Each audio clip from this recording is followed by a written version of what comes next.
My name is Ruth Donnelly.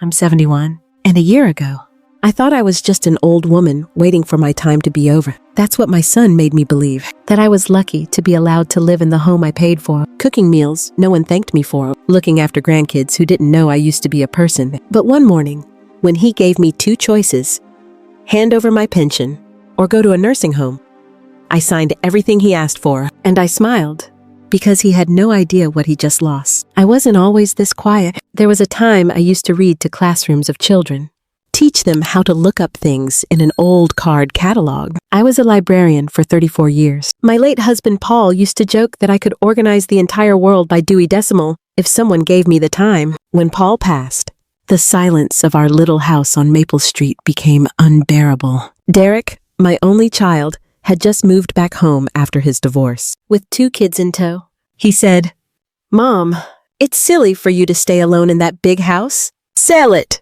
Move in with us. You'll be closer to the kids." And I did. I sold our house, my house, the one Paul built with his hands and love, and gave Derek part of the money to pay off some debts he said were temporary. I even helped with the down payment on this house, but the deed only had his name. I never questioned it. He said he'd take care of everything. You won't ever have to worry about a thing. Mom, for the next 5 years, I lived in the guest room off the kitchen. I watched Emma and Leo after school, cooked every dinner, kept the laundry going, and still gave Derek $2, $100 a month from my retirement, just so he could stay afloat. I never asked for anything back. Not once. Because that's what mothers do, right? We give. We hold it all together behind the scenes. We shrink ourselves down until we barely take up space, and we call it love. But the thing about shrinking yourself, people stop seeing you, even your own child, and one day he looks at you, not like the woman who raised him, but like a line item in his monthly expenses. That's where my story begins, with everything I gave and what I almost gave up before I remembered who I was. It started on a Thursday. I remember because it was meatloaf night, Derek's favorite. I was setting the table, same as I had every week for the past 5 years, when he walked in holding a folder like it was a court summons. He didn't sit down, didn't smile. "Mom," he said, "we need to talk." Now, when your adult child starts a conversation like that, it never ends with "I love you" or "thanks for everything." I stood there with the mashed potatoes still steaming in the bowl. "We've done the math," he said. "We," like his fiancée had anything to do with it. "Your pension helps." "Sure, but we're struggling. The house isn't cheap. The kids need things." And he looked at me, steady, rehearsed. "We think it's time you hand over the rest. All of it. Every month." I blinked. "All of it." He nodded. "It's fair. You live here. You eat here. You don't pay rent. You're almost 72. Mom, you need support." I wanted to laugh. Support. I was the one who vacuumed, folded laundry, kept his kids out of trouble, and brought in groceries from the trunk when he couldn't be bothered. "You mean I owe you for living in a house I helped buy?" I asked. Quietly. He flinched. Just barely. "That's not how I'd phrase it." "No." Of course not. He wouldn't. He had paperwork. He opened the folder. "If you sign this, we'll make everything official. A legal transfer of your pension account into our joint household account. And there's one more thing." He slid a second document across the table. "If anything happens, memory issues, health decline, this grants me guardianship. It's just a precaution. The doctor mentioned your confusion last visit." I stared at him. My son. My boy. The same one who used to cry when I left for night shifts. Now standing over me with 2 documents. One for my money, one for my mind. You ever been made to feel invisible by someone you gave your whole life to? If you have, pause here and tell me in the comments how you kept your strength. Because that moment, that's when I realized he didn't just want to use me.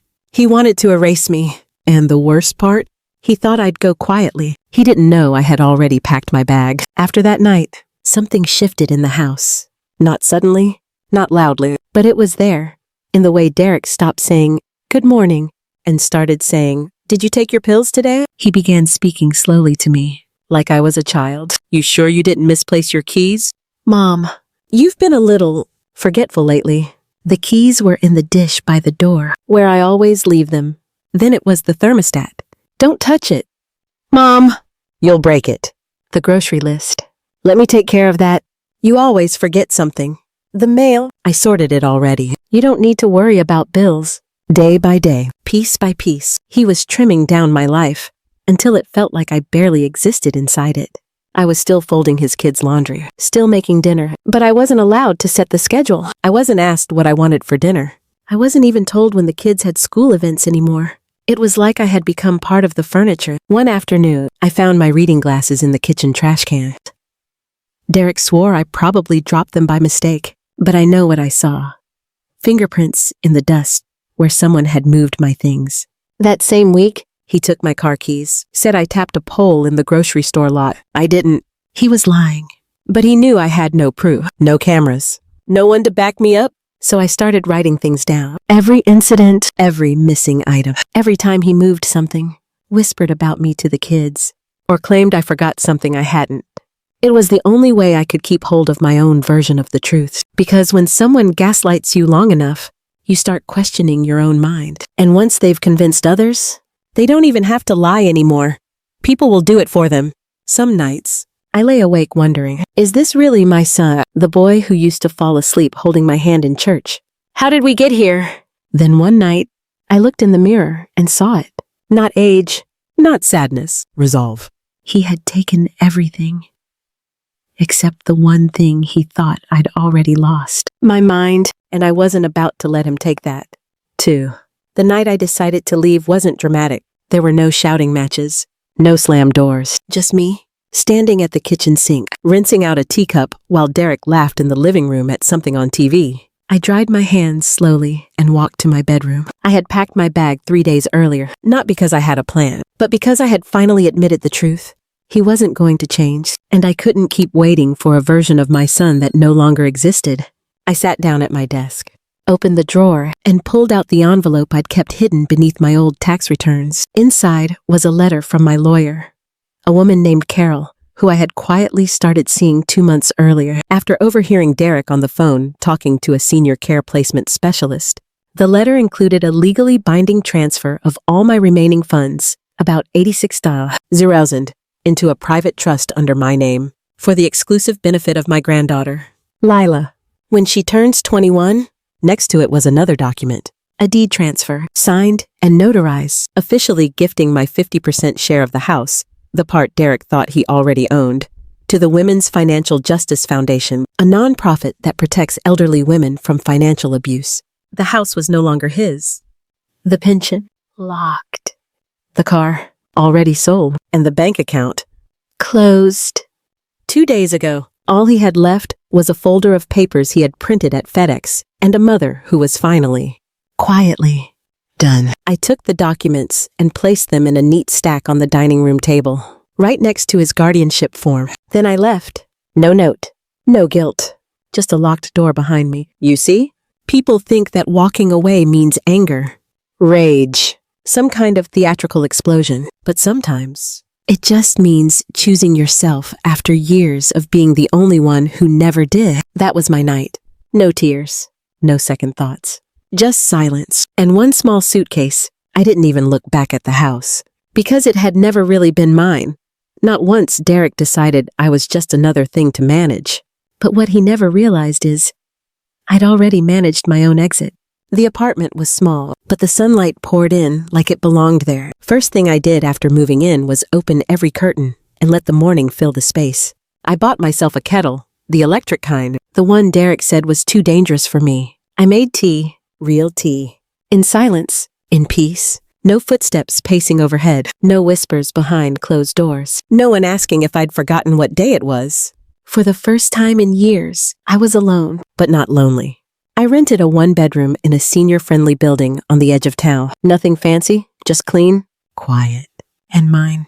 The staff knew my name. The neighbor across the hall, Janet, brought over lemon bars the first week and asked if I wanted to join her watercolor class on Tuesdays. I said yes without thinking. That one yes became a turning point. Tuesdays were now watercolor. Thursdays were book club. Fridays, I let myself sleep in without guilt. I found a little church that didn't care I came alone, and a coffee shop that learned my name by the second week, Miss Ruth. The usual. That question, the usual, made me feel seen. I didn't talk about Derek. Not at first. Most people assumed I was widowed and living out my years gracefully, and that was fine. Let them think what they want. But in the quiet of my apartment, I began writing. Not a diary, but memories, moments that had slipped through the cracks of someone else's life. I wrote about Paul's laugh, about the way Leela used to fall asleep on my chest when she was 3. I wrote about the things no one ever asked me to remember. And somewhere in the middle of all that, I realized I wasn't fading. I was still here, still sharp, still worth something. No one clapped for me when I left. No banner said, "Congratulations on escaping financial abuse." But every time I paid my rent with money I protected or bought groceries with a card Derek didn't control, I felt it. Victory. Quiet and mine. And maybe, just maybe, that was enough. Because I didn't need anyone to know I was rebuilding my life. I just needed to know I could. It was a Sunday morning when Lila showed up at my door. 4 months had passed since I left. I hadn't heard much. Just a few voicemails from Derek I never returned. Vague and too late attempts at clearing things up. But Lila? She stood in my doorway with a backpack and teary eyes. "Dad said you were confused," she whispered. But I found the notebook. I froze. She reached into her bag and pulled it out. My notebook. The one where I'd written everything. The missing keys. The lies. The manipulation. The story no one believed.